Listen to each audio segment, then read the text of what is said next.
은퇴는 축복일 줄 알았는데 그 말에 고개 끄덕이게 되는 현실.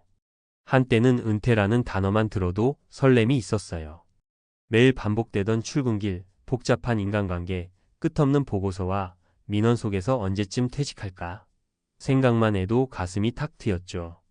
주변에서도 공무원이면 연금도 있으니 은퇴 후엔 편하게 살겠네라는 말을 쉽게 했고 저 역시 크게 의심하진 않았습니다. 그런데 막상 55세에 퇴직하고 보니 축복이라 여겼던 은퇴가 뜻밖의 생존 게임이 될 줄은 몰랐습니다. 매달 300만 원이라는 고정 예산 안에서 살아가는 삶. 들으면 그럭저럭 괜찮다고 생각할 수도 있지만 막상 직접 겪어보면 생각보다 훨씬 빠듯하고 불안합니다. 연금 수령은 아직 멀었고 물가는 매년 오르기만 하죠.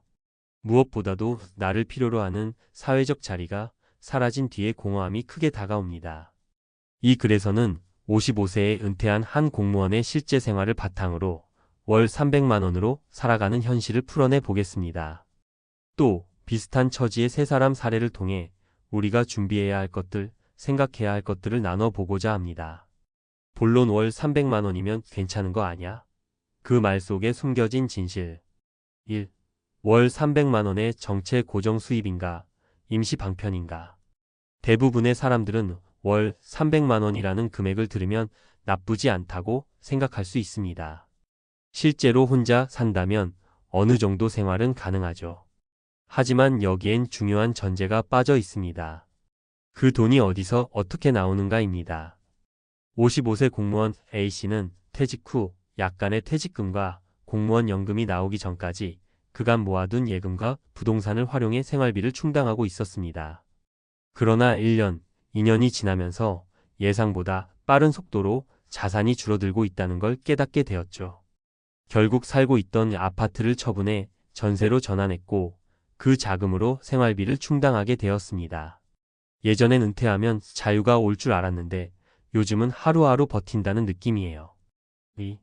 예상 밖의 지출 고정비는 줄었지만 변동비는 늘었다.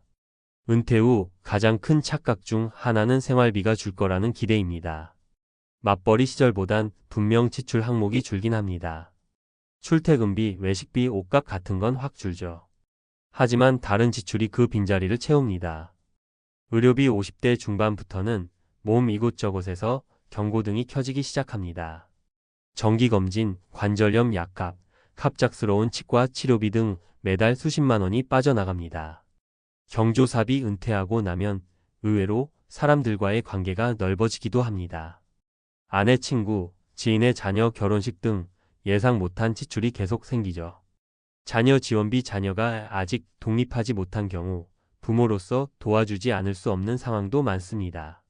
그렇게 보면 은퇴 후에도 월 300만 원은 턱없이 부족한 게 현실입니다. 사례 1 연금만 믿었던 56세 B씨 퇴직 2년 만에 자영업 시작. B씨는 공무원 연금이 있으니 괜찮겠지라는 믿음으로 은퇴를 맞이했습니다. 하지만 연금 수령 시기가 늦춰지면서 공백기를 채울 방법이 없었습니다.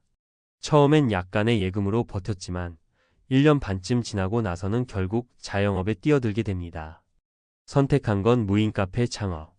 남은 퇴직금을 쪼개어 시작했지만 예상 외로 관리비, 전기세, 소모품 비용이 쌓이며 수익은 거의 없었습니다. 연금이 전부가 아니었어요. 생활비 공백을 무시하면 큰일 납니다. 사례 이 아파트 판 뒤 전세로 월세 수입 노리는 55세 C씨. C씨는 퇴직 직후 고민 끝에 아파트를 팔고 전세로 전환했습니다.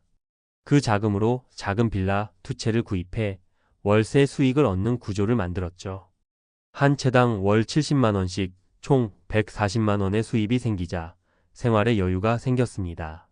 물론 초반에는 세입자 관리나 세금 문제 등으로 스트레스를 받았지만 지금은 비교적 안정된 수입원이 되어가고 있습니다.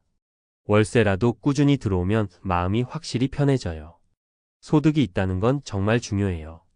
사례 3 경비원으로 일하며 체력 관리까지 겸하는 58세 D씨. 퇴직 후 운동을 하던 D씨는 지인의 추천으로 아파트 경비원 일을 시작하게 되었습니다. 월 250만 원 남짓한 수입이 생기고 하루 일정이 생기면서 삶의 리듬이 회복됐습니다. 몸도 오히려 건강해졌다고 합니다. 물론 감정 노동은 있지만 규칙적인 삶과 정기적 수입이 주는 안정감이 크다는 게 그의 말입니다. 처음엔 자존심 상했죠. 하지만 내 삶이 무너지는 것보단 훨씬 낫습니다. 결론 은퇴는 끝이 아닌 또 다른 시작, 준비는 현실적으로. 55세에 퇴직한 공무원이 월 300만 원으로 살아가는 이야기 어떻게 들리셨나요? 듣기엔 그럭저럭 괜찮다 싶을지 몰라도 그 안엔 수많은 고민과 선택의 갈림길이 있었습니다. 우리는 은퇴를 여유로운 휴식이라고만 생각해선 안 됩니다. 준비된 은퇴만이 축복이 될 수 있습니다. 다시 말해, 단순히 돈이 많고 적음의 문제가 아닙니다. 지속 가능한 수입 구조, 예상 지출에 대한 대비, 그리고 무엇보다도 삶의 목적을 새롭게 세울 필요가 있습니다. 현실적인 조언 3가지로 정리하자면, 연금이 나오기 전 공백기를 꼭 계산하자. 소규모라도 안정적인 현금 흐름을 마련하자.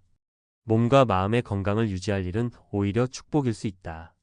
지금이 바로 은퇴 후 내 삶에 대해 구체적으로 생각해 볼 때입니다. 오늘이 가장 빠른 준비의 시작이니까요.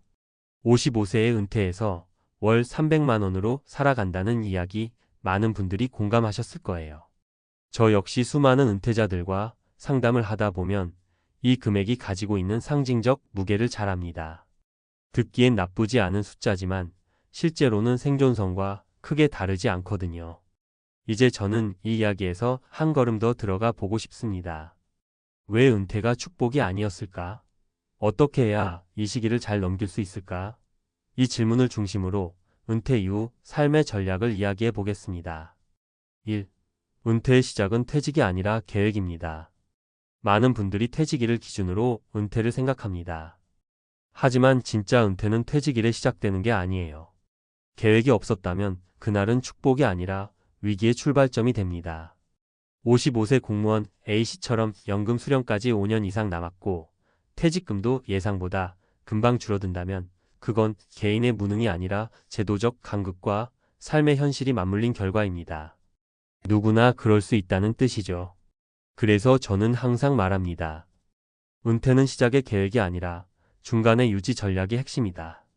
단순히 얼마가 필요한가 보다 중요한 건 몇 년을 어떻게 버틸 건가입니다. 특히 연금 공백기, 자녀 독립 전까지의 지원 비용, 부채 여부는 철저히 계산되어야 합니다. 2. 월 300만 원이면 되지 않나요? 숫자보다 중요한 건 구조입니다. 우리가 자주 빠지는 함정이 있어요. 월 300만 원 있으니까 괜찮겠지. 그런데 여기서 따져봐야 할 건 그 돈이 어디서 어떻게 들어오는 돈인가입니다. 고정 수입이면 안심이 되겠지만 적금을 깨서 매달 300만 원을 쓰고 있다면 그건 마이너스 통장과 다르지 않습니다. 그래서 저는 은퇴자 분들께 현금 흐름표를 쓰라고 조언합니다. 지금 당신의 수입 구조가 어떤지, 매달 어떤 식으로 돈이 빠져나가고 들어오는지 시각화해보면 현실이 명확해지거든요. 월세 수입, 알바비, 연금 등은 플러스 흐름이고 병원비, 자녀 지원비, 교통비 등은 마이너스 흐름입니다. 이걸 구분해서 매달 순흑자를 유지하는 것, 이게 은퇴 이후 경제 관리의 핵심이에요. 3. 아파트는 자산일 뿐 현금이 아닙니다. 라는 진실. A씨는 아파트를 팔고 월 300만 원 생활을 이어가게 됩니다. 많은 분들이 그래도 집은 있으니까 괜찮겠지라고 하시는데 저는 거기서 한 가지를 더 강조하고 싶습니다. 아파트는 자산이지 현금이 아닙니다. 지금 우리가 필요한 건 매달 손에 들어오는 돈이지 종잣돈이 묶여있는 덩어리가 아니에요. 그러니 필요한 시점에 과감한 결정을 할 수 있어야 합니다. 전세 전환, 월세 투자 혹은 다운사이징이 그 해법이 될 수 있어요. 하지만 중요한 건 그 결정이 은퇴 후가 아닌 은퇴 전에 이루어져야 한다는 것입니다. 4. 일은 경제활동이 아니라 삶의 균형추입니다. D씨처럼 경비원으로 일하면서 삶의 리듬을 되찾은 사례는 정말 많습니다. 은퇴하면 쉬는 것이 당연하다 생각하지만 실제로는 일하는 시간이 주는 심리적 안정감이 훨씬 큽니다. 아침에 일어날 이유가 생긴다는 것. 내가 아직 사회에 필요한 존재라는 감각. 소액이라도 수입이 들어온다는 심리적 버팀목. 이건 단순한 알바 그 이상입니다. 실제로 은퇴자, 우울증 예방, 치매 발병률 감소, 심리 회복력에 모두 긍정적인 영향을 미쳐요. 이런 은퇴 이후 선택이 아닌 필요가 될 수 있습니다. 5. 자산 관리보다 중요한 건 삶 관리 능력. 사람들은 은퇴 후에도 얼마가 필요해요? 연금만으로 되나요? 이런 질문을 많이 하세요. 그런데 제가 가장 많이 던지는 질문은 이겁니다. 당신은 어떻게 살고 싶으신가요? 사실 은퇴 후의 경제 문제는 숫자보다 생활 방식에 훨씬 더 영향을 받습니다. 매달 300만 원이면 충분한 사람도 있고 500만 원도 부족하다는 사람도 있어요. 차이는 삶의 크기에 있습니다. 무리한 소비 습관, 지나친 가족 지원, 불필요한 자산 집착은 은퇴 이후 큰 부담으로 돌아오게 됩니다. 반면 소박하지만 안정적인 루틴을 가진 사람은 훨씬 덜 흔들립니다. 정리하며 은퇴 준비하지 않으면 자유가 아니라 부담입니다. 오늘 이야기한 55세 공무원 A씨처럼 우리는 누구나 언젠가 퇴직이라는 경계선에 서게 됩니다. 그때 정말 자유롭고 싶다면 지금부터 스스로에게 물어야 합니다. 나는 연금 공백기 동안 어떻게 버틸 것인가? 나의 자산은 현금 흐름을 만들어주는가? 나는 이를 어떻게 받아들일 것인가? 나는 어떤 삶을 원하고 어떤 지출을 감당할 것인가? 이 질문에 답을 하다 보면 비로소 은퇴가 축복으로 바뀌는 순간이 찾아올 겁니다. 그건 돈이 많아서는 아니고 계획이 있었기 때문입니다. 오늘이 바로 그 계획의 출발점이 되기를 바랍니다. 퇴직 후 5년이 은퇴 인생을 결정한다는 말 절대 과장이 아닙니다.